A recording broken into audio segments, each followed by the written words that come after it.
E aí, gente, tudo bem? Vou começar aqui mais uma aula, essa nossa revisão, parte 2. Depois dessa semaninha aí que teve, para vocês terem tempo de repor um pouco as aulas que vocês estavam vendo.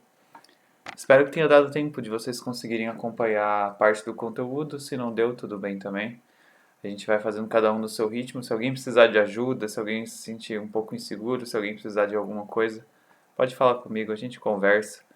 Tem alguns exercícios aí que ficaram para trás. Eu estou evitando pedir exercícios obrigatórios porque eu sei que vocês têm muita matéria. E eu também já estudei pro vestibular, sabe? E eu sei o que que é estar com tudo atrasado. É normal, é difícil. Bom, o conteúdo dessa aula aqui, a gente vai falar sobre Ashura, pontilhismo e finalização no papel. Eu vou tentar não me demorar muito na Ashura e no pontilhismo, porque a gente já viu isso bastante. Mas aqui eu vou falar sobre um apanhado geral e é mais só uma revisão mesmo. Eu vou tentar ser um pouco mais breve porque a nossa última aula ou a nossa penúltima aula foi bem longa assim, então estou tentando compensar agora. Bom, começando com a Shura, é aquele estilo de desenho que são vários riscos assim, são tracejados. Normalmente são linhas paralelas uma à outra, né, que são tipo uma linha do lado da outra. E aí a composição se dá pela proximidade ou distância dos traços. É aí, tipo, quanto mais próximos os traços, maior pigmento vai ter ali, maior concentração de pigmento vai ter no papel, porque vão ser traços muito próximos dos outros, então vai ter pouco papel e mais tinta, ou lápis, ou qualquer seja o material que você esteja usando. E aí, dessa forma você cria o contraste na sua composição, fazendo assim luz e sombra, e aí você vai de diferentes propostas assim do que o seu desenho tiver para oferecer. Eu estou trazendo aqui para vocês algum referencial histórico. Trouxe de novo o Gustave Doré, que é um artista que eu gosto muito. E aqui dá para ver bem esse estilo do riscado da Shuri, como isso ajuda na composição. Eu queria também trazer um atentamento um pouco maior também, porque essas duas imagens, elas têm uma composição muito boa, assim, tem todo aquele rolê da plástica, de uma coisa apontar para outra, assim, sabe? E de você trazer destaque para uma coisa ou outra. Por exemplo, se você vê na imagem da direita, que é o dragão, e aí tem o cara no céu com uma espada apontando pro dragão, sabe? Tem toda essa parte de composição, e não só isso, você pode ver também que ele usa o próprio contraste para diferenciar um elemento do outro. Por exemplo, esse do lado esquerdo é do Barba Azul, o conto do Barba Azul, não sei se vocês conhecem. E aí, no caso, o Barba Azul é o rapaz e a moça é a esposa dele. E aí ele utiliza no Barba Azul cores mais escuras, que traz essa imagem dele de ser até um pouco mais assustador também. E ela é um pouco mais inocente, aí isso vai tanto do simbolismo, da postura dela e tudo mais. Mas, por exemplo, se vocês olharem o Barba Azul, ele é muito mais escuro do que a moça que está interagindo com ele. Aí na outra imagem, o cara que está no céu, ele é muito claro e o dragão ele é muito escuro. E a própria água interagindo com o dragão faz que o dragão pareça mais escuro, assim, que o brilho que está vindo do céu na água faz o contraste do dragão e aí mostra que tipo assim, os elementos são diferenciados não só pela aparência física deles, mas também pela textura e pela composição, pelo jeito que eles são feitos, assim. Então isso pode ser uma boa ferramenta caso você vá utilizar essa técnica no seu desenho. Isso normalmente seria mais útil, acho que no desenho de criação, mas pode ser utilizado aí de diferentes formas, assim. Vai do que vier para você. Se tiver algum referencial histórico, caso você queira passar alguma ideia, mas eu vou passar isso aqui um pouquinho mais para frente. Aqui a mesma coisa, sabe, do você usar o contraste para você trazer o destaque para uma coisa, por exemplo, essa criatura que eles estão montados, ela é bem mais escura do que o céu e que o mar, então você sabe que ele tem um elemento diferente. Ele tem um rapaz na água e a água ela é bem mais clara do que ele. E aqui também trazendo, eu trouxe um destaque aqui do rolê do Barba Azul. Se você ver, aqui eles usam a própria forma do que ele está retratando com a forma de manter e os riscos vão acompanhando a forma. É uma forma que você pode utilizar, como eu disse, depende da sua proposta. Aqui é um desenho muito mais exato, esse da direita, e você vai em outros que ele acompanha a forma. Aqui eu trouxe mais uns exemplos que eu peguei da internet.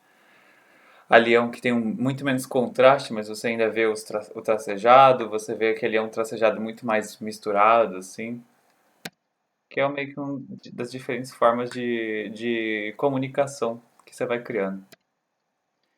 Ela tem um referencial histórico que ela foi utilizada, por exemplo, por... Eles falam que os grandes mestres utilizavam a Shura, né? Tipo Leonardo da Vinci, Rafael, eram pintores, assim, do Renascimento. E foi muito utilizado em gravuras, que foi o que eu mostrei para vocês agora, do Gustave Doré. E pode ser também utilizado como uma ferramenta de esboço. Caso você queira queira ter ideia de como é o seu desenho, você pode fazer uma miniaturazinha dele só para ver como você acha que ficaria, dar uma olhada assim na composição e depois só. Isso é uma boa ferramenta para você utilizar no rascunho mesmo. Você faz ali o rascunho rapidão e aí vai riscando para dar tipo ali a chura, ver como é que fica, aumenta o contraste. Se ficar maneiro, você já pode aplicar. Aqui, por exemplo, o referencial histórico de que você pode. Isso aí você pode até usar como esboço, assim. Você vê que às vezes são riscos para você colocar contraste nas coisas, diferenciar um elemento do outro, mas aí no caso são esboços de medicina do Leonardo da Vinci, aí caso você queira utilizar essa estética mais medicinal também, é um tipo de comunicação diferente. O pontilhismo já vem pelo nome, né? E são vários pontos que você vai fazendo. A técnica original não possui traços, assim, não tem um contorno tracejado. Normalmente são pontos. E os pontos, a proximidade deles vão acabando criando linhas às vezes. Mas você não faz ela no seu desenho. E o contraste é a mesma coisa da Shura, só que aí no caso são pontos. Então é o contraste pela proximidade. Você aumentar o pigmento no papel a partir do uso de vários pontos. Aqui eu trouxe um exemplo para vocês de um desenho bem escuro até de pontilhismo, mas você vê que são muitos pontos próximos. Eu acredito que esse pontilhismo seja um até inverso, na real, porque aí no caso ele fez pontos brancos no papel preto, e não o contrário, que você vê que tem mais pontos brancos no escuro do que pontos pretos. Então ele provavelmente fez um pontilhismo inverso aí. E do outro lado tem um até colorido, que é uma das ferramentas que você pode utilizar. Aqui eu trouxe o pontilhismo tradicional. Ele é feito normalmente com nanquim, mas vocês podem utilizar outros tipos de materiais, no caso. Como não tem tinta, talvez seja uma adaptação um pouco mais difícil para ser feita, né? Porque você não utilize materiais que, na prova que não estão sendo autorizados pelo enunciado ali, sabe? Eles vão falar no enunciado, utilize tal e tal material. Não atravesse essa linha. E aqui também eu trouxe esses dois exemplos para mostrar que a proximidade dos pontos que faz o contorno. Aqui, por exemplo, realmente não tem contorno. Olha aqui, eu trouxe esse mais aproximado e é justamente para mostrar. As linhas são vários pontos juntos que acabou formando uma linha. Você faz o seu esboço com o HB e aí você utilizaria o nanquim caso você quisesse esse resultado.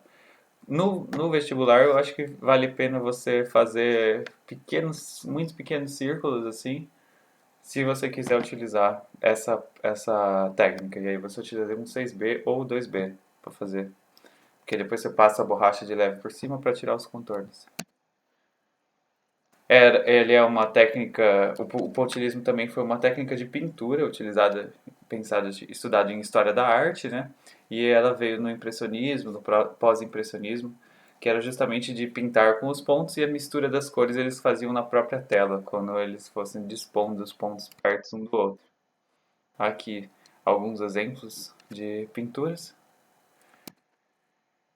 E agora, entrando na parte final aqui da nossa aula, o acabamento no papel, né? Seria justamente para mostrar como seria feita essa finalização.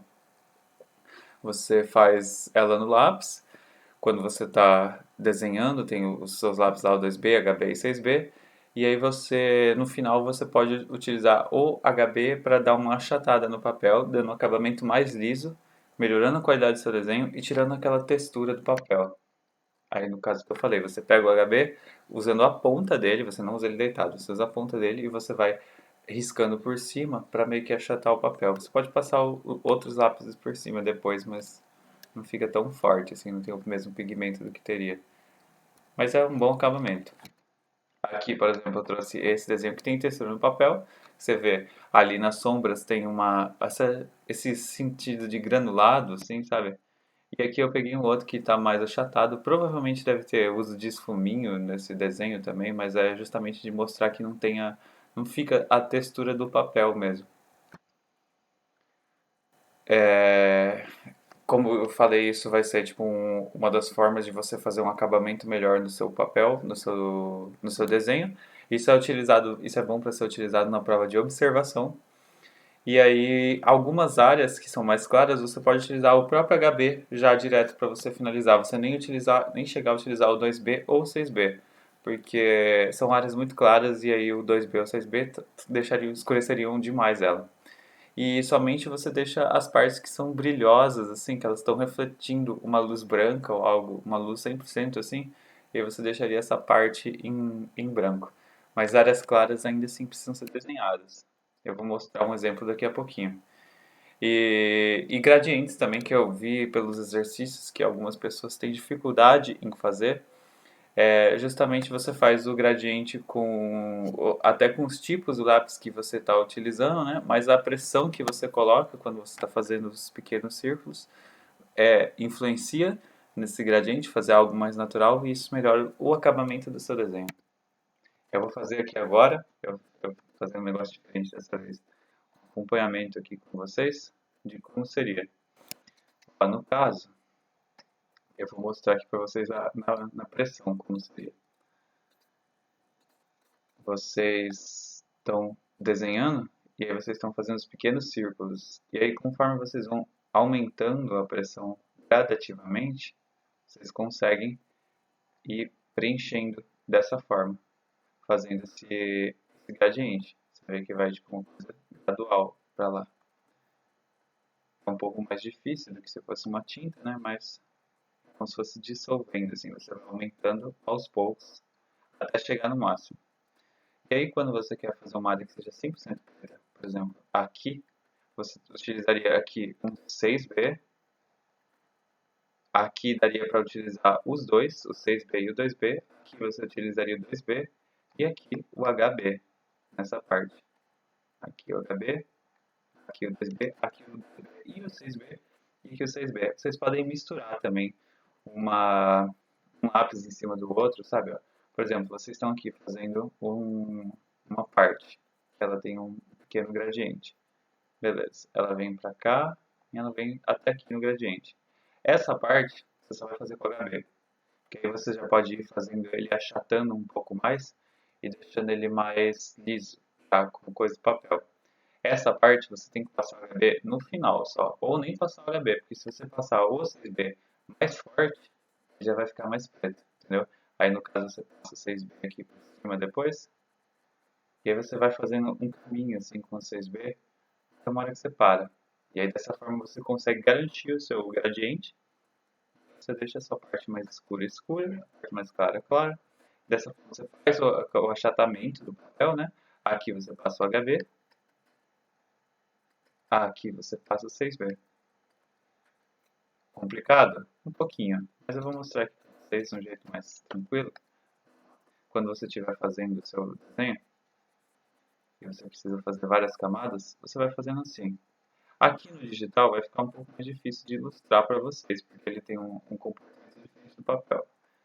Então, por exemplo, quando você faz essa coisa, às vezes acaba ficando um acabamentozinho assim, bem leve. Então, o que você pode fazer depois é chegar com o HB e você meio que ir fazendo eles se misturarem, assim, bem de leve. Eles vão ficando uma coisa só, dessa forma. Você passa o 6B, você passa, tipo assim, você passou os seus lápis 2B ou 6B aqui, aí depois você passa o HB por cima, achatando o papel, deixando ele uma coisa só.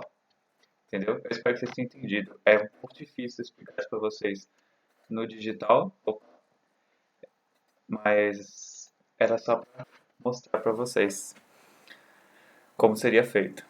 Se vocês não entenderam, pode entrar em contato comigo, mandar uma mensagem, eu ajudo vocês. Aqui foi justamente essa sequência. Esses são os lápis permitidos pelo vestibular e utilizem todos. Todos serão necessários, tá? Podem ir sem medo. Você misturar um lápis em cima do outro é suave também. E foi o que eu acabei de falar aqui para vocês não deixarem espaços em branco quando for algo transparente, porque normalmente às vezes existe uma textura ou até uma influência do ambiente naquilo ali. E em lugares muito claros você pode utilizar só o HB. Aqui, por exemplo, eu trouxe o vidro, ele é translúcido, então ele parece que ele é branco, mas na verdade você vê um certo nível muito, muito leve de influência ali da cor, então você passaria o HB. Se for muito, muito, muito claro e você esteja com medo de passar o HB um pouco mais forte, pode deixar ele mais com textura do papel. Isso vai pelo menos garantir o contraste. Mas quando possível, faz esse achatamento do papel. Aqui, por exemplo, quando é um vidro perto de outros materiais, escurecer os outros materiais vai deixar o seu vidro mais claro. É o rolê do contraste que eu falei para vocês. E as áreas escuras seria justamente passar o 6B mais forte. Você pode utilizar o HB por cima, mas se você passar o próprio 6B mais forte, já vai resolver esse rolê do acabamento no papel. Aqui eu trouxe alguns exemplos. Aqui no caso o fundo da foto é preto, mas não dá para ver muito bem. Mas aqui, por exemplo, essa foto do Sebastião Salgado, e é um pedaço da foto. E se vocês olharem, tem algumas partes que são 100% pretas, então você poderia utilizar esse acabamento do 6B diretão, assim, mais escuro mesmo. É importante isso para dar um contraste. O contraste, como eu sempre falo, é uma coisa muito importante. Ele foi importante em todas as técnicas que eu falei. Isso traz maior qualidade no desenho, deixa ele mais fiel à realidade. Isso ajuda também a clarear áreas que você queira mais claras depois que você finalizar elas. E traz uma noção de tridimensionalidade muito boa. É isso, gente. Muito obrigado. Espero que não tenha me atrasado muito aqui. Grande abraço.